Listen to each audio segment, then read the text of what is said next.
ओम शांति। 2/7/2020 के बाबा के महावाक्य हैं। आज बाबा कहते हैं कि फूल कौन है और कांटे कौन हैं। अभी तुम बच्चों को मैं फूल बना रहा हूँ।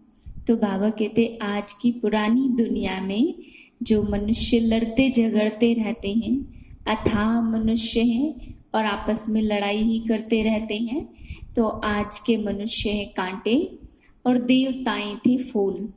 तो बाबा ने कहा तुम बच्चों को अभी फूल बनना है और खुशबूदार फूल बनना है। खुशबूदार फूलों को आज के कांटे नमन करते हैं, यानी मंदिर में जाते हैं, देवताओं को नमन करते हैं, माना हम कांटे हैं और वे खुशबूदार फूल थे, इसीलिए बाबा ने कहा उन्हें नमन किया जाता है। फिर बाबा कहते हैं कि सतयुग आएगा तो तुम यहाँ से संस्कार लेकर के वहां जाएंगे। साइंस आदि के भी संस्कार बाबा ने कहा वहां पर साथ में ले जाएंगे, क्योंकि साइंस के साधन बनाने के लिए वे संस्कार काम में आएंगे। परंतु बाबा ने कहा कि स्टीमर आदि के संस्कार वहां काम में नहीं आ सकते, क्योंकि एक देश से दूसरे देश में पानी से तो जाना नहीं होगा, इसलिए इतनी दूर दूर तो वहां कुछ होगा ही नहीं, एक ही भारत देश होगा। तो बाबा कहते हैं कि केवल स्टीमर के संस्कार वहां काम में नहीं आएंगे, चाहे किसी के वे संस्कार होंगे भी, क्योंकि स्टीमर तो वहां पे बनेंगे ही नहीं। फिर बाबा ने आगे बताया कि बच्चों को इस पतित दुनिया में भगवान को बुलाते हैं, तो पतित पावन आओ कहते हैं। तो पतित पावन जब आओ कहते हैं तो पतित पावन आकर के क्या करेगा, पावन बनाएगा सबको। तो बाप ने कहा कि बाप के पास आते हो तो एक एक अपना पाप कर्म बाप को सुनाओ। अगर कुछ भी पाप कर्म किए हैं तो भगवान को सुनाओ। सुनाने से बाबा ने कहा हल्के हो जाएंगे, क्योंकि आज की दुनिया भी बाबा ने कहा पतित है, मनुष्य भी पतित है और 5 तत्व भी बाबा ने कहा पतित हैं। तो बाबा ने कहा बच्चे जब तुम पवित्र बनेंगे तो इस पतित दुनिया में रह नहीं सकेंगे, फिर तुम्हारे लिए मुझे पवित्र दुनिया बनानी पड़ेगी। इसीलिए बाबा ने कहा देवताएं इस पतित दुनिया में पैर रख नहीं सकते, उनका परछाया यहाँ पे पड़ नहीं सकता। लक्ष्मी का आह्वान करते हैं, बहुत सारे लोग लक्ष्मी को बुलाते हैं, लेकिन बाबा ने कहा बच्चे लक्ष्मी इस पतित दुनिया में आ नहीं सकती। जब तक ये दुनिया शुद्ध ना बने, प्रकृति के तत्व शुद्ध ना बने, तब तक लक्ष्मी जैसी श्रेष्ठ आत्मा इस धरती पर पैर रख नहीं सकती है। आगे बाबा कहते हैं कि आधी है नई दुनिया और आधी है पुरानी दुनिया, क्योंकि कई लोग सोचते हैं कि नई दुनिया बहुत लंबी होगी और पुरानी दुनिया छोटी होगी। इसके लिए बाबा ने बताया स्वास्थ्य का जो सतिया हम बनाते हैं उसके 4 भाग दिखाते और आधा आधा अलग और आधा अलग दिखाते। तो आधी है नई दुनिया और आधी है पुरानी दुनिया, 4 भाग बराबर हैं। इसका मतलब है नई दुनिया भी बराबर और पुरानी दुनिया भी बराबर।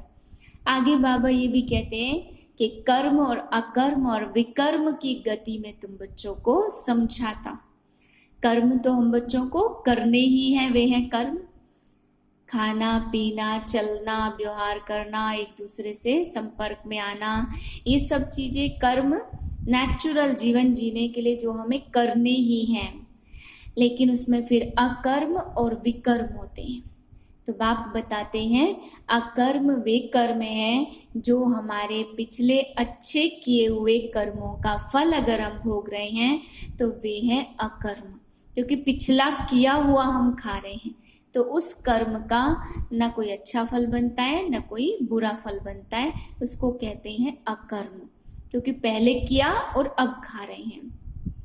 और विकर्म है स्वार्थ के वश, विकारों के वश, पाप कर्मों के वश होकर के किया गया कर्म सारे ही विकर्मों के खाते में चले जाते। उसमें चाहे हम कोई अच्छे कर्म भी कर रहे हैं, लेकिन अगर काम क्रोध लोभ मोह अहंकार के वश कोई भी कर्म है तो वह सारे कर्म हमारे विकर्म के खाते में चले जाते। तो कर्म तो हम बच्चों को करने ही हैं, लेकिन बाबा कहते अकर्म होंगे सतयुग में, वहां पे हम यहाँ की हुई कमाई को फल भोगेंगे। और विकर्म होते हैं द्वापर और कलयुग में, जहाँ अच्छे कर्म भी विकर्म यानी पाप कर्म बन जाते हैं, क्योंकि रावण यानी विकार यानी माया के वशीभूत होकर के कर्म करते हैं। अब सुनते हैं बाबा की मुरली विस्तार से। मीठे बच्चे, तुम्हें अभी भविष्य 21 जन्मों के लिए यहाँ ही पढ़ाई पढ़नी है। कांटे से खुशबूदार फूल बनना है, दैवी गुण धारण करने और कराने हैं।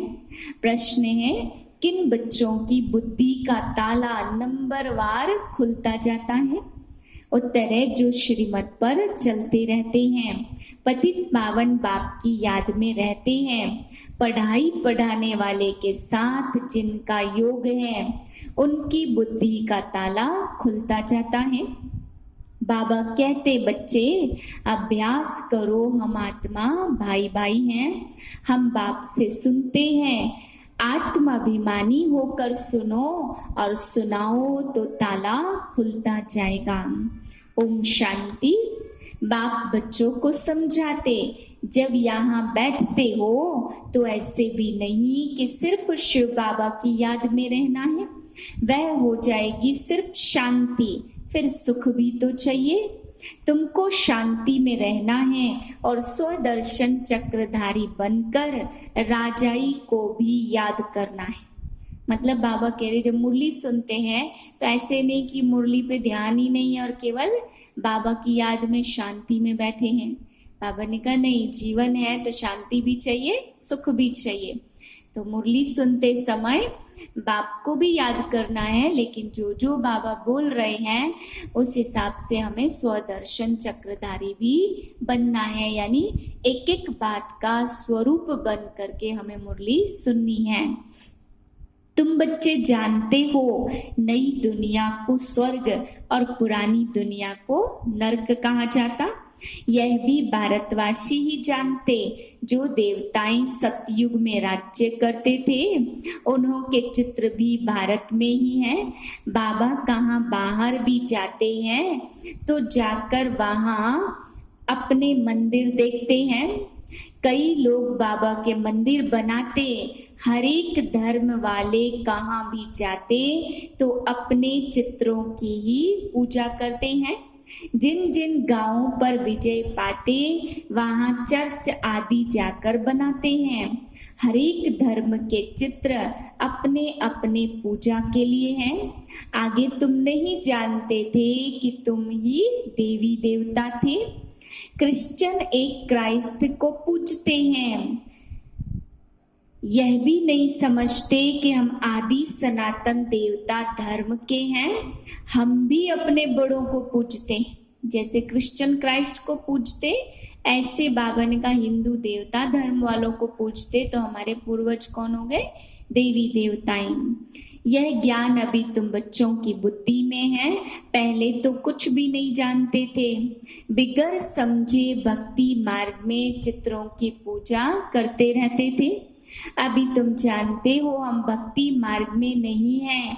अभी तुम ब्राह्मण कुलभूषण और शूद्र कुल वालों में रात दिन का फर्क है, वह भी इस समय तुम समझते हो। सतयुग में यह बातें नहीं समझेंगे। इस समय ही तुमको समझ मिलती है। कांटे इन खुशबूदार फूलों को नमन करते हैं। यहाँ तो मनुष्य कितना लड़ते झगड़ते, यह है ही कांटों का जंगल। बाप कहते हैं कि तुम्हें अभी आकर खुशबूदार फूल बना रहा हूँ।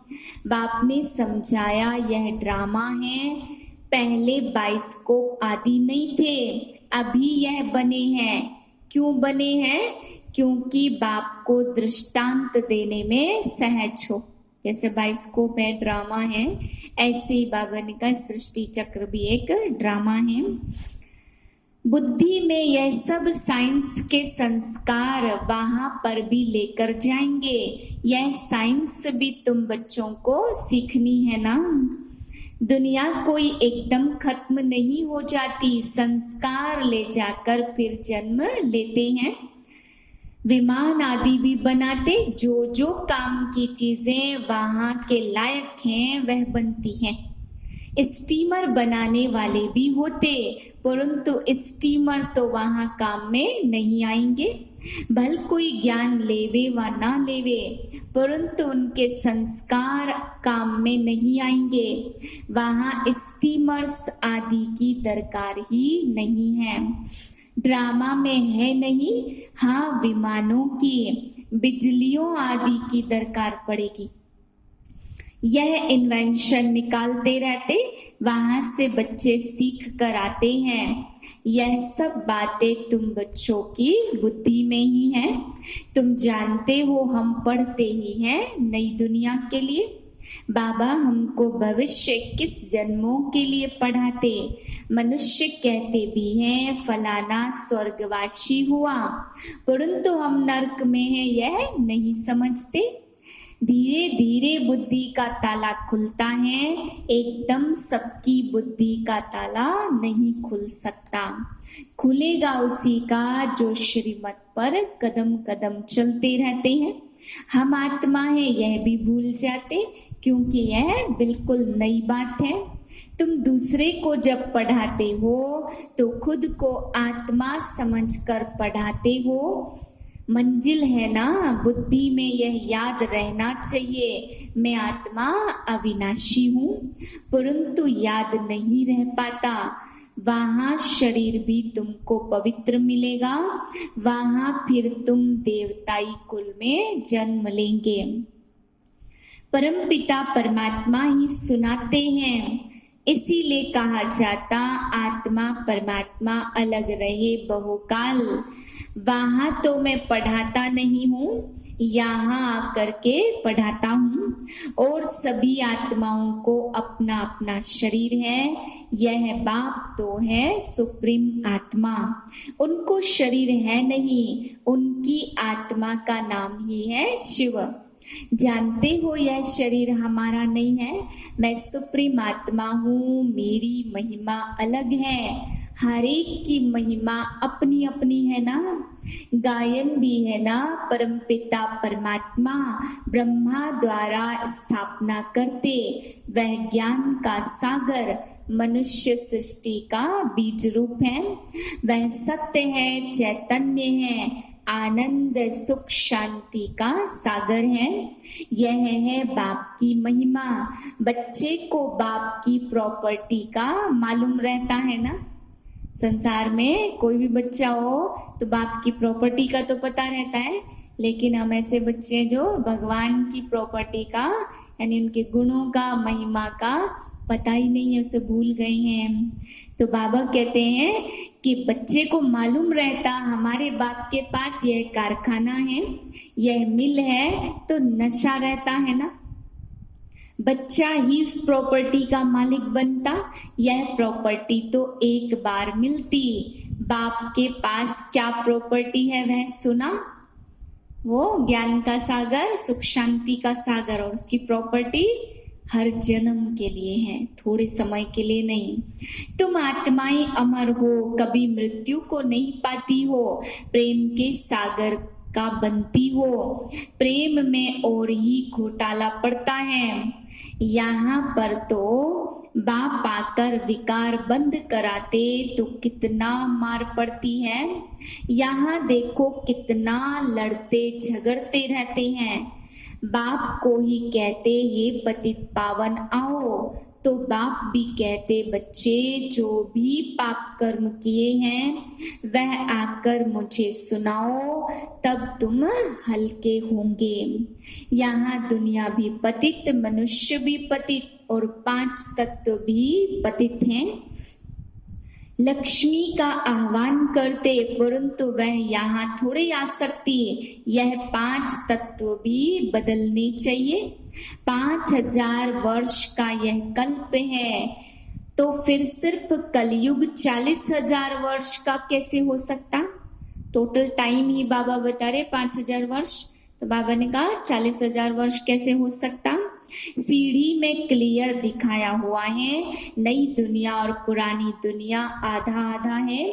आधा न हो तो पूरा क्वार्टर भी न हो सके। स्वास्तिका में भी 4 भाग देते, समझते हैं हम गणेश निकालते हैं। कृष्ण का तो गायन है ना, कृष्ण नई दुनिया में है। उन्हों को महात्मा कहते क्योंकि वह छोटा बच्चा है। बच्चों की कभी भी बुरी दृष्टि हो न सके, बड़े होने से विकारों की बदबू आ जाती है। इसीलिए दृष्टांत देते हैं कि सूरदास ने अपनी आंखें निकाल दी। ऐसी कोई बात है नहीं, ऐसे कोई आंखें निकालते नहीं हैं। यह इस समय बाबा ज्ञान की बातें समझाते कि बाप कहते हैं आंखों से आत्मा को देखो। तुमको तो अभी ज्ञान की तीसरी आंख मिली है, तो तुम शरीर को देखते ही क्यों हो? तीसरी आंख से आत्मा को देखो ना। आत्मा कितनी छोटी है, उसमें 84 जन्मों का पार्ट है। ऐसी बात कोई कह न सके, वह तो निर्लेप कह देते हैं। इसलिए बाप कहते पहले अपने को आत्मा रियलाइज करो, मैं आत्मा कैसी हूँ, क्या हूँ। बाप कहते जबकि अपने को आत्मा ही नहीं जानते तो मुझे फिर क्या जानोगे। यह सब महीन बातें तुम बच्चों की बुद्धि में है। बाप कहते हैं यह रावण राज्य है, इसमें तुम्हारे कर्म विकर्म बन जाते। वहां रावण राज्य ही नहीं जो विकर्म हो। कहाँ? सतयुग में। मैं ही तुमको कर्म अकर्म और विकर्म की गति समझाता हूँ। वह तो सिर्फ पढ़कर सुनाते हैं, वहां तुम्हारे कर्म अकर्म हो जाते। रावण राज्य में कर्म विकर्म हो जाते हैं। बाप कहते हैं कुछ कुछ अक्षर शास्त्रों में ठीक है, भगवान वाच, परंतु भगवान किसको कहा जाता यह किसी को भी पता नहीं है। अच्छा, मीठे मीठे सिकिलदे बच्चों प्रति माता पिता बाप दादा का याद प्यार और गुड मॉर्निंग। रूहानी बाप की रूहानी बच्चों को नमस्ते। हम रूहानी बच्चों की रूहानी बाप को नमस्ते। धारणा के लिए मुख्य सार है। पहली पॉइंट, बेहद बाप के प्रॉपर्टी की मैं आत्मा मालिक हूँ। जैसे बाप शांति पवित्रता आनंद का सागर है, ऐसे मैं आत्मा मास्टर सागर हूँ। इसी नशे में रहना है। दूसरी पॉइंट है, ड्रामा कहकर पुरुषार्थ नहीं छोड़ना है, कर्म जरूर करने हैं। कर्म अकर्म विकर्म की गति को समझ सदा श्रेष्ठ कर्म ही करने हैं। वरदान है, सदा बाप के अविनाशी और निस्वार्थ प्रेम में लवलीन रहने वाले माया प्रूफ भव। जो बच्चे सदा बाप के प्यार में लवलीन रहते हैं उन्हें माया आकर्षित नहीं कर सकती। जैसे वाटर प्रूफ कपड़ा होता है तो पानी की एक बूंद भी टिकती नहीं है, ऐसे जो लगन में लवलीन रहते वह माया प्रूफ बन जाते हैं। माया कोई भी वार कर नहीं सकती, क्योंकि बाप का प्यार अविनाशी और निस्वार्थ है। इसके जो अनुभवी बन गए हैं वह अल्प काल के प्यार में फंस नहीं सकते। एक बाप दूसरा में, उसके बीच में तीसरा कोई आ नहीं सकता।